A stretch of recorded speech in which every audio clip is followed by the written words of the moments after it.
Graça e paz, igreja, bom dia a todos. Meu nome é Juarez Guimarães e hoje vamos dar seguimento à nossa escola bíblica dominical. Estamos começando um novo livro do CEPAD, o Relacionamentos em Família, as lições do segundo semestre dos adultos. E hoje a lição ela fala um pouquinho sobre quando a família age por conta própria, tá? Então deixa eu só abrir meu material aqui. Hoje, nesse desafio de falar um pouco sobre o relacionamento de família, a gente vai pegar o exemplo de Abraão. Abraão e Sara. Então, vai ser muito rico esse momento que nós vamos poder nos aprofundar um pouquinho mais sobre o relacionamento de Abraão com Sara, sobre de que forma se deu todo o processo de cumprimento da promessa de Deus na vida de Abraão e o tempo de espera sobre essa promessa.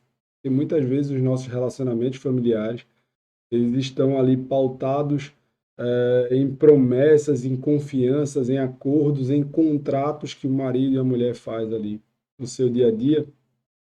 E esse contrato que o Senhor faz com Abraão, de certa forma, causa uma ansiedade no coração de Sara e ela tenta interferir nesse contrato, né? E nós vamos ver todas essas promessas, todos esses contextos e avaliar um pouco de que forma nós podemos trazer isso para a nossa família, para o nosso processo, para o nosso cotidiano, levando a palavra de Deus para a prática em nossas vidas, né? Mas antes de começar, precisamos aqui colocar o Espírito Santo à frente e pedir que o Senhor nos guie. Então vamos orar. Pai querido e amado, eu te agradeço, Senhor, pela oportunidade de mais uma vez estar aqui junto com os meus irmãos, Senhor. Te louvando, te engrandecendo, Pai, e estudando um pouco mais da tua palavra, Senhor. Estamos iniciando mais um trimestre, Pai. Conduz esse trimestre, Senhor, que o Teu Espírito Santo toque em nossos corações e que todas as temáticas aqui abordadas, Senhor, elas possam ganhar um exemplo prático em nossas vidas, Pai. Nos alimenta da Tua palavra, Senhor. Conduz a nossa história, Pai. Faça com que a nossa fé não vacile, Senhor, para que nós possamos estar sempre conectados contigo, Senhor, porque ali é um lugar perfeito e agradável, Pai. Que o Senhor possa acalmar os corações, que o Senhor possa preparar os nossos corações para a palavra que há de vir, Senhor. E que eu diminua e que tu cresças, Pai, para que nós possamos verdadeiramente aprender da fonte que é a tua palavra. Eu te agradeço em nome de Jesus. Amém. Amém. Então, dentro desse contexto que eu já de alguma forma antecipei para vocês, nós vamos falar sobre o relacionamento em família e os diversos desafios que se relacionar em família traz para nós. Estou um pouco gripado, então em algumas vezes eu vou estar tomando uma água aqui para melhorar a minha voz, tá bom? Nos objetivos dessa lição, nós temos três pilares ali que nós vamos trabalhar. O primeiro é identificar que as promessas divinas para Abraão passavam também por sua família. Então, muitas vezes Deus vai fazer uma promessa para você que com toda certeza vai impactar todo o seu contexto e o seu relacionamento familiar, obviamente, também vai ser impactado, porque o homem, quando se junta com a mulher, agora eles são um. Então, é uma única promessa para aquela família em diversos contextos. Mas a gente também vai ver nesse cenário que muitas vezes o marido e a mulher precisam se mentorear na palavra, precisam fazer com que o outro também tenha experiências com Deus, para que ele possa confiar, para que ele possa sentir o poder da fé e se desafiar a viver a promessa de Deus em sua essência, sem procurar interferências, sem procurar soluções alternativas, sem procurar ajudar a Deus de alguma forma, quando Deus não lhe pediu nenhum tipo de ajuda nesse cenário, né? Então, nós vamos entender um pouco mais desse contexto. No segundo tópico é reconhecer que nós não podemos interferir nesse plano. Nós não podemos alterar esse plano, é o plano do Senhor, tá? Então, sempre que a gente tenta de alguma forma alterar, manipular, provocar uma mudança de rota, vem uma consequência e consequência que pode durar muitos e muitos anos, como é o que aconteceu com a família de Abraão. Tá? A gente vai contextualizar isso também. Entender que uma decisão precipitada gera conflitos desnecessários. Você tem a promessa de uma bênção, mas você te antecipa tanto aquela bênção que você faz com que aquela bênção não aconteça na sua vida na plenitude. Porque ela vai acontecer, porque se o Senhor prometeu, ele vai fazer. Só que nós temos ali muitas vezes conflitos acessórios que foram gerados pela sua ansiedade, pela sua vontade em interferir nos planos de Deus. O nosso texto áureo ele diz assim: na verdade, Sara, tua mulher, te dará um filho e chamarás o seu nome Isaque, e com ele estabelecerei o meu concerto. É Gênesis 17, versículo 19. Tá? Então, Deus é muito específico nesse cenário. Ele diz que Sara vai dar um filho a Abraão. Sara vai dar um filho a Abrão, ele ainda não tinha mudado o nome de Abrão para Abraão. Então, dentro desse contexto, nós vemos especificidade do lado do Senhor. Nós precisamos trazer isso para as promessas que Deus tem nas nossas vidas. Nós precisamos nos relacionar com Deus, nós precisamos consumir a palavra de Deus o suficiente para que Ele vá revelando de maneira gradativa todos os detalhes, né, nos conduzindo de fato a viver aquilo que o Senhor tem para as nossas vidas. A verdade prática diz assim: quando o ser humano se precipita a respeito dos planos de Deus, as consequências dessas ações são inevitáveis. E é uma verdade, né? As consequências elas são inevitáveis quando você atropela o processo. Sempre que você pula uma etapa, você acaba tendo, obviamente, que corresponder ao efeito, a correlação causa e efeito. Né? A causa provoca um efeito, esse efeito muitas vezes foge do plano e do contexto que foi ali determinado por quem prometeu, e quem prometeu nesse caso foi Deus, e ele é fiel para cumprir. Mas vamos chegar agora nos textos que nós vamos pincelar e estudar com mais profundidade. E ele está lá em Gênesis capítulo 12, dos versos 1 ao 3, e depois nós vamos seguir para Gênesis capítulo 16, dos versos 1 ao 5.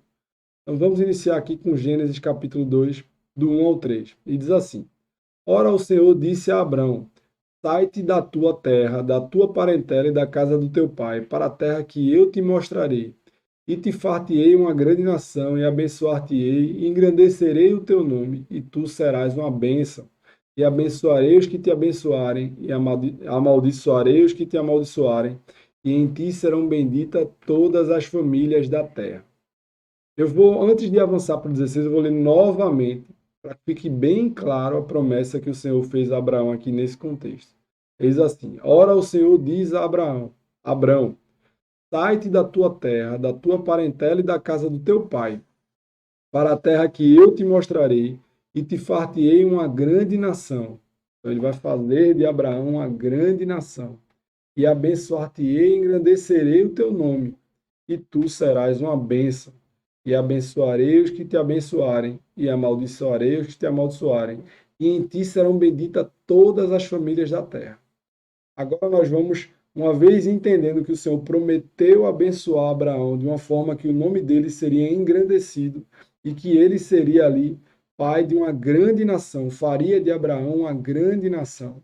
Nós vamos avançar agora para o capítulo 16, dos versos 1 ao 5, que diz o seguinte: Ora, Sarai, mulher de Abrão, não lhe dava filhos, e ele tinha uma serva egípcia cujo nome era Agar. E disse Sarai a Abrão: Eis que o Senhor me tem impedido de dar à luz. Toma, pois, a minha serva, porventura terei filhos dela. E ouviu Abraão a voz de Sarai. Assim tomou Sarai, mulher de Abrão, a Agar a egípcia, sua serva, e deu-a por mulher a Abraão, seu marido, a fim de 10 anos que Abrão habitava na terra de Canaã. E ele possuiu Agar, e ela concebeu. E vendo que ela concebera, foi sua senhora desprezada aos seus olhos. Então, Agar começa a desprezar Sarai, uma vez que Sarai direciona Agar para Abraão, pois Sarai ali se considera estéril, né? Sarai não poderia ali gerar filhos dentro daquele contexto, e existia uma promessa de descendência de Abraão. Então, ela começa a direcionar Agar nesse processo. E no versículo 5 diz assim: Então disse Sarai a Abrão: Meu agravo seja sobre ti, minha serva, pois eu em teu regaço. Vendo ela agora que concebeu, sou menosprezada aos seus olhos. O Senhor julgue entre mim e ti. Então, o que é que acontece agora? Uma vez que Agar tem Ismael, né, com Abraão, filho de Abraão com Agar, ela começa a se rebelar de alguma forma contra Sarai, e Sarai começa a despertar um ciúme começa a despertar ali um julgo desigual, ela começa a ficar implicante, ela começa a ver o contexto de maneira problemática. Tá? Então, esses foram os dois textos que nós vamos estar avançando no estudo. E a nossa motivação principal para esse estudo é saber que as ações exigem consequências. Existe sempre uma consequência para a nossa ação. E todas as vezes que nós nos precipitamos, nós não levamos ao Senhor as nossas causas, nós não buscamos na palavra do Senhor uma inspiração para tomar uma atitude, para tomar de fato uma posição. E é fato que o cristão precisa se posicionar, mas se posicionar com inteligência, com sabedoria, se posicionar de acordo com a palavra. Então, nós precisamos estar sempre buscando na palavra subsídios e suporte para que o Senhor possa estar direcionando a nossa vida. E foi aqui, dentro do contexto da história de Abraão e Sarai, o que deu problema. Por quê? Sarai não buscou a palavra. Ela simplesmente buscou recursos dentro do cenário em que ela vivia, que basicamente dizia o seguinte, que uma mulher estéril, ela poderia sim pegar a sua serva, dar a sua serva ao seu marido e os filhos da sua serva seriam considerados seus filhos e sua descendência. Então ela utilizou dos recursos naturais e contextuais da época para tentar solucionar uma promessa que, ao ver de Sarai, não seria bem sucedida, uma vez que o Senhor teria fechado o ventre dela. Então ela tenta contornar, ela tenta pivotar, ela muda a perspectiva e traz a realidade de um contexto local, né? Ela aplica o contexto local dentro desse processo. Mas qual era o cenário até então, antes da promessa do Senhor? O que é que Abraão estava vivendo ali? Então, Abraão, no encontro com Deus, ele já vivia uma jornada de conquistas e vitórias pessoais. Desde que Abraão sai de Ur dos Caldeus e depois vai a Harã, ali no capítulo 11 de Gênesis, dos versos 31, no 12, do 1 ao 4, Abraão vinha obtendo diversas vitórias. Entretanto, o casal, Abraão e Sarai, não tinha filhos. Então ele vivia um contexto sem filhos. Naquela época, Abraão já tinha 75 anos. Então Abraão já era de idade avançada e aquela promessa ela não se realizava. Ele conseguia ver a prosperidade em várias áreas da sua vida, mas a prosperidade no seu relacionamento conjugal ela ainda não estava posta de fato na vida de Abraão e de Sarai. Por quê? Porque eles não enxergavam ali a vinda do herdeiro, a descendência sendo configurada conforme promessa do Senhor. Isso obviamente incomoda, porque esperar incomoda, né? E esperar gera principalmente dúvida. Todas as vezes que nós somos colocados em um contexto onde a espera se faz necessário, né? Entra o nosso imediatismo, entra a nossa perspectiva de que Deus pode fazer agora, de que eu preciso ser reconhecido agora, de que primeiro eu sou reconhecido, depois eu executo o que eu preciso executar. Isso aí em todas as áreas da nossa vida. Se nós avaliarmos, por exemplo, o contexto profissional das pessoas, por muitas vezes no nosso coração ele é enganado e ele começa a nutrir uma expectativa de reconhecimento, uma expectativa de crescimento profissional, de promoção por algo que você fez ou muitas vezes por um pequeno elogio que você recebeu. E dentro desse contexto você começa a alimentar uma perspectiva onde muitas vezes você ainda não está pronto para de fato assumir um novo desafio. Você não está pronto para de fato assumir uma nova posição, a posição de reconhecimento dentro do seu contexto. E aí é onde você erra, porque você não submete essas perspectivas ao Senhor. Você não coloca o Senhor como centro da tomada de decisão, né? Grandes empresas possuem normalmente uma estrutura de conselho. O que é o conselho? São profissionais mais experientes, com bastante experiência no mercado, muitas vezes experiência no mesmo segmento ou num segmento complementar que influencia aquele negócio, e sempre que é tomada uma decisão estratégica, se é consultado aquele grupo de pessoas para que elas direcionem melhor aquela tomada de decisão. E o cristão, ele precisa sim sempre submeter o processo de decisão ao Senhor. O Senhor é o fiel conselheiro, o Senhor é o fiel ajudador. O Senhor é que vai fazer com que você consiga ali discernir todas as etapas do processo de crescimento, do processo de expansão do seu relacionamento conjugal, expansão da sua influência dentro da sua família, enquanto pai, que é necessário que influencie o seu filho, enquanto marido, que é necessário que influencie a sua esposa. Tá? Então, a gente precisa sempre se submeter ao Senhor para obter conselhos preciosos que estão onde? Estão na palavra de Deus. É na palavra de Deus que nós vamos buscar esse conselho. E Abraão ali, já com 75 anos, já vivendo um cenário de prosperidade, né, Abraão começa a desenvolver, e aí principalmente por influência de Sara, esse contexto de ansiedade. Né? Sara estava ansiosa por gerar, por ter os seus filhos no braço. E aqueles casais, por exemplo, recém-casados, que estão ali pleiteando ter um filho, que estão ali buscando gerar uma criança, né? Todos eles invariavelmente vão viver momentos de ansiedade, de como vai ser a criança, de qual vai ser o sexo, de se ela vai se desenvolver com saúde, se ela vai nascer com todos com todo o contexto de forma bem configurada e configurada dentro de uma perspectiva do que você deseja e não da perspectiva do que o Senhor deseja que aconteça. Nós precisamos entender que o Senhor sabe de todas as coisas e que todo plano coopera para o bem do Senhor. Então, nós precisamos estar submetendo as nossas ansiedades, e é natural estar ansioso aos pés do Senhor, para que o Senhor ele possa nos conceder ali sabedoria e possa nos revelar todo o seu plano. Ele possa gradativamente, dentro desse processo de relacionamento, estar nos trazendo tranquilidade, tá levando de fato sobre si todas as nossas ansiedades. E diante da dúvida da espera, após a promessa de uma descendência ali que a gente viu no capítulo 12 do livro de Gênesis, veio a preocupação de Abrão. Né? Que preocupação? A preocupação desse contexto de Sara. Sara era estéril. Sara não poderia gerar. Então, de que forma iria acontecer aquele milagre? Né? Obviamente, se Abraão leva esse contexto, essas dúvidas aos pés do Senhor, o Senhor misericordioso que é, ele obviamente iria conduzir todo aquele processo. Mas não. Abraão se deixa influenciar por Sara, que naquele momento, baseada dentro de toda uma ansiedade, tenta manipular o processo. Lá em Gênesis 15, Gênesis 15, 4, que tem a promessa do filho, no versículo 7 o Senhor diz assim: eu sou o Senhor. Do modo que ele desfazia ali a preocupação do patriarca, que é, uma vez que você sente medo, ansiedade, receio de como Deus vai fazer, de que forma as coisas vão cooperar para o seu bem, você precisa lembrar sempre de que Deus é o Senhor.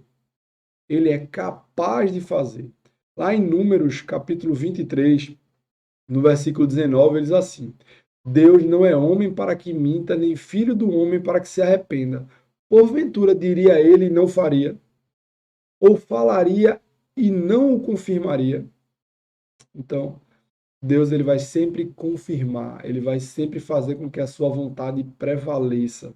E a vontade de Deus ela tem que prevalecer nas nossas vidas, mas nós precisamos exercitar a nossa fé, a nossa real compreensão de que uma vez recebida a promessa do Senhor, nós precisamos fazer com que aquela promessa norteie a nossa tomada de decisão. E se a promessa de Abraão, que Abraão recebeu de Deus, norteasse Abraão de alguma forma, naquele cenário, Abraão não permitiria que Sara tentasse, de alguma forma, ajudar a Deus. Porque no coração de Sara, ela estava tentando fazer com que a promessa de fato se cumprisse.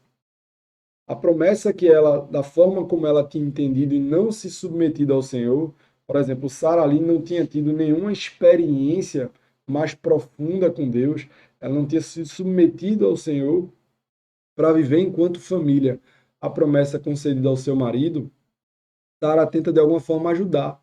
E foi o que eu comecei falando, né? Qual era o contexto da época? O contexto é que uma mulher estéril, uma mulher que não pudesse gerar, ela poderia captar uma das suas servas, colocar aquela serva à disposição do seu marido, e o seu marido então coabitaria com aquela serva e aquela descendência, aquele filho, seria considerado filho daquele casal e herdeiro daquelas promessas. Então ela olha para um cenário local, ela olha para a aplicação de uma lei local e não uma lei do Senhor, e não a promessa do Senhor, e não a perspectiva de entender que se Deus prometeu, você não precisa manipular nenhum parâmetro. Você não precisa definir ou alterar nenhum pré-requisito, porque o pré-requisito da promessa do Senhor ali era que seria Abrão e Sarai. Ele não deu outras opções, né? E o Senhor especifica esse processo dentro da promessa dele. E o que é que seria natural de fazer ali? Esperar. Por quanto tempo nós estamos dispostos a realmente esperar as promessas do Senhor? O tempo, quem diz, é o Senhor, que prepara o nosso coração para que nós, de fato, possamos receber as suas promessas.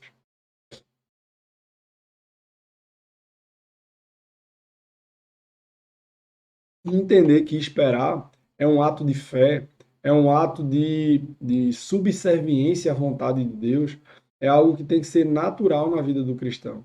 É fácil? Não é fácil. Gera ansiedade? Gera ansiedade, mas a palavra do Senhor também nos conduz através dessa certeza que nós precisamos deixar toda a nossa ansiedade aos pés do Senhor, porque Ele vai trazer ali paz, Ele vai trazer sabedoria, Ele vai conduzir de fato a nossa história. Então nós devemos cuidar para que pessoas do nosso seio familiar, pessoas que exercem algum tipo de influência em nossas vidas, de fato não direcionem a nossa tomada de decisão. Porque Abraão ali ele poderia ter se posicionado. Abraão de fato poderia ter conduzido a esposa dele, mentoreado a esposa dele na palavra, para que ela entendesse que ali era uma promessa do Senhor e que o Senhor era fiel para cumprir. Né? Isso aí acabou, de fato, não acontecendo. Abraão acabou influenciado e os dois vacilaram na fé. Né? Mas o problema da precipitação, o problema da ansiedade, da alteração de um parâmetro, da mudança de contexto para se provocar de alguma forma a execução de fato da promessa do Senhor, que foi o que Sarai fez quando ela coloca Agar dentro do contexto, aquilo gera consequências para uma vida toda. Né? Então, o nascimento de Ismael e a briga até hoje entre os judeus e os árabes são consequências reais de tudo aquilo que foi posto à mesa quando a fé não foi de fato exercitada, quando parâmetros foram manipulados, quando influência foi posta dentro daquele contexto familiar de uma forma errada.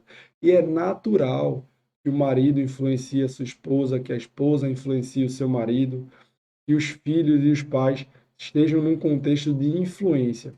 Mas essa influência precisa estar sempre sendo submetida aos pés do Senhor para que eles possam acertar. Né? Então, nós vemos no texto que nós lemos lá em Gênesis 16 que Agar começa a se envaidecer porque agora ela está gerando entre aspas, o filho da promessa na perspectiva de Agar e de Sarai, tá? Mas não na perspectiva do Senhor, e lá na frente a gente vai ver um pouco mais sobre isso. O que é que ela começa a gerar ali?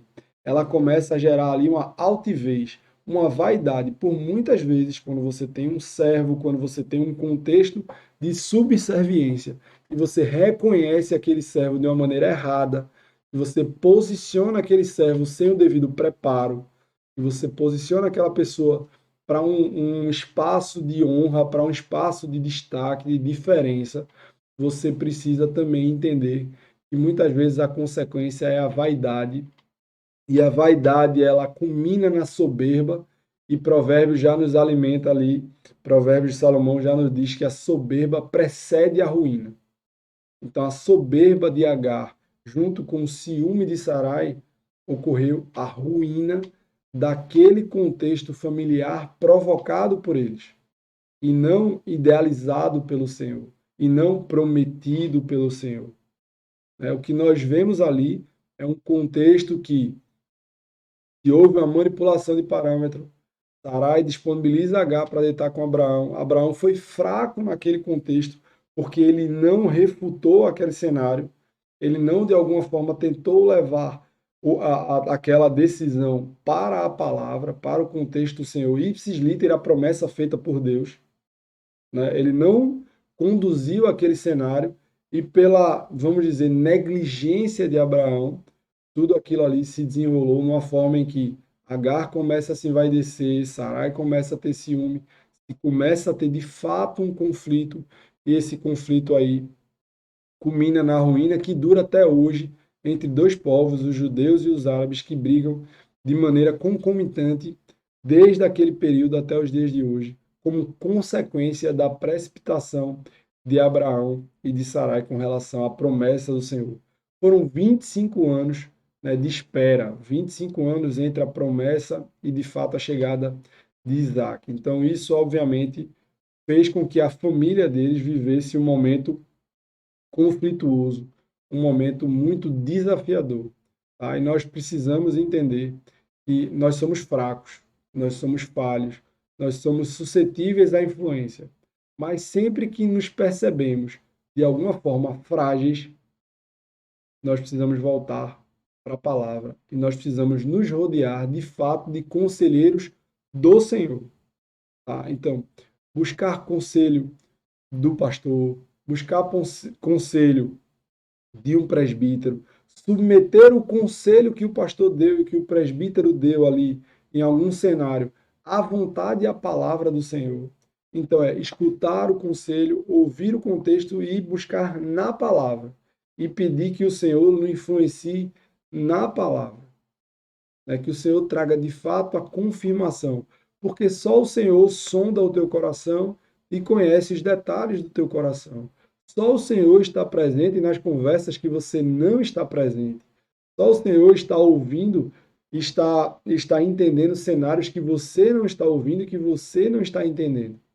Por muitas vezes, nós questionamos fatos que acontecem na nossa vida, de uma pessoa se afastar, de um cenário de repente virar, e nós não entendemos que todas as coisas cooperam para o bem daqueles que amam a Deus.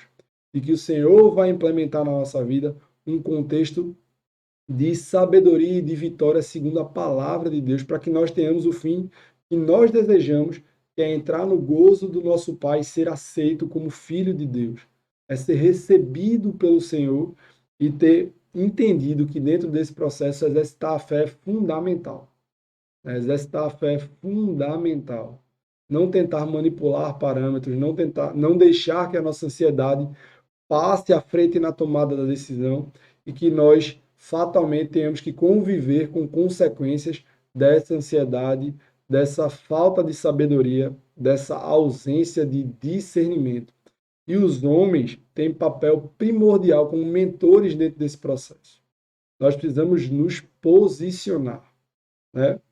Lá em 1 Timóteo, no capítulo 3, versículos 5 e 6, ele diz assim: porque alguém não sabe governar a própria casa, né? Deixa eu voltar aqui porque saiu da tela.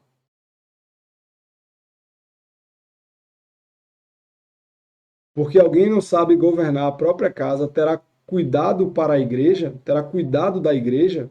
Como é que alguém que não consegue governar a própria casa consegue coordenar ou de alguma forma cuidar da igreja? Então, não neófito, para que estabelecendo-se não caia na condenação do diabo, que é pessoas novas na fé, que não têm experiências na fé, elas não podem de alguma forma liderar. Elas não podem de alguma forma se posicionar e tentar exercer influência. Nós precisamos, de fato, garantir que dentro do nosso processo de tomada de decisão na nossa vida ou no nosso contexto, dentro da nossa igreja, dentro do nosso trabalho, nós precisamos estar exercitando de fato a nossa fé e submetendo as nossas decisões ao Senhor para que Ele coordene esse processo, para que não seja a nossa vaidade. E voltando para o contexto de Sarai e Abraão, o que Sarai precisava ali era de fato de uma experiência com Deus, de um relacionamento mais aprofundado com Deus, para que ela entendesse que a promessa que Deus deu, uma vez de que ela e Abraão eram um casal, era uma promessa para aquele casal, e não para outros, e não fora do contexto. Tá?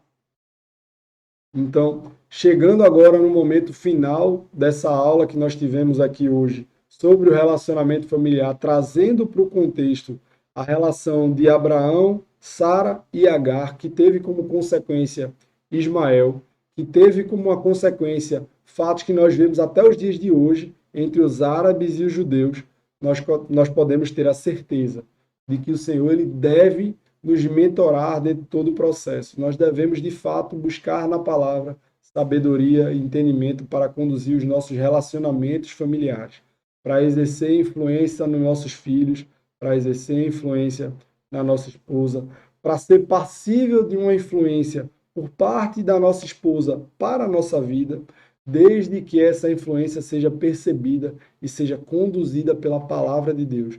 Quando a nossa esposa nos exorta a nos levar para a palavra, quando ela vem e diz, volta lá para a palavra, busca a orientação do Senhor, pede que o Senhor, ele de fato conduza o teu coração, conduza todo o processo. Então, isso é encontrar uma mulher sábia, isso é exercer sabedoria dentro da sua casa.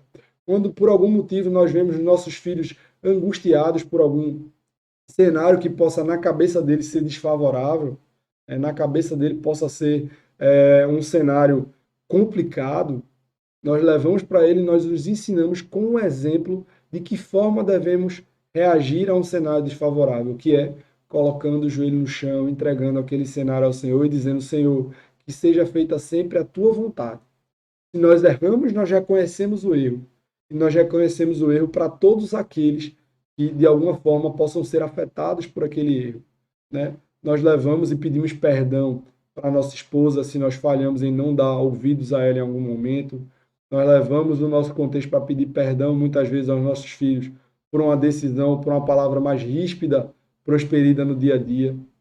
Né? Nós somos, obviamente, passivos de erro e nós vamos, de fato, errar dentro desse processo, mas reconhecer o erro, exercitar a humildade e levar a nossa família a palavra do Senhor é, de fato, construir uma casa sobre a rocha. É, de fato, trazer alicerces que vão fomentar o caráter de Cristo dentro da nossa casa, dentro da nossa vida. É forjar os valores que o Senhor nos ensinou em cada decisão. É fazer com que o Senhor conduza a nossa história para que nós, de fato, nos possamos viver, né, tudo aquilo que o Senhor tem para as nossas vidas.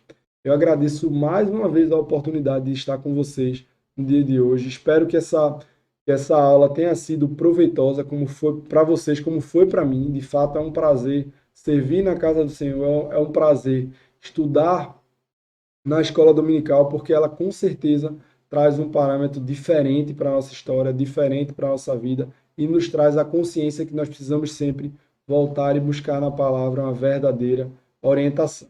Logo mais nós teremos o culto e, como diz o nosso pastor Cléston, o culto jamais se encerra, mas esse momento gostoso ele para. Eu adoro essa consideração no final do culto, porque ela me traz a perspectiva de que eu estarei sempre cultuando ao Senhor. Que você possa sair da sua casa, cultuar ao Senhor, se você estiver a caminho da igreja, que você possa também entregar ao Senhor todas as suas aflições e principalmente entregar o seu relacionamento familiar, porque família é uma célula máter de Deus na nossa vida. Família é uma constituição não só da sociedade, mas principalmente do Senhor.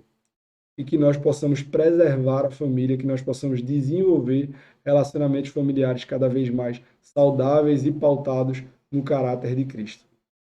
Obrigado, vamos juntos e até o próximo domingo. Tchau, tchau.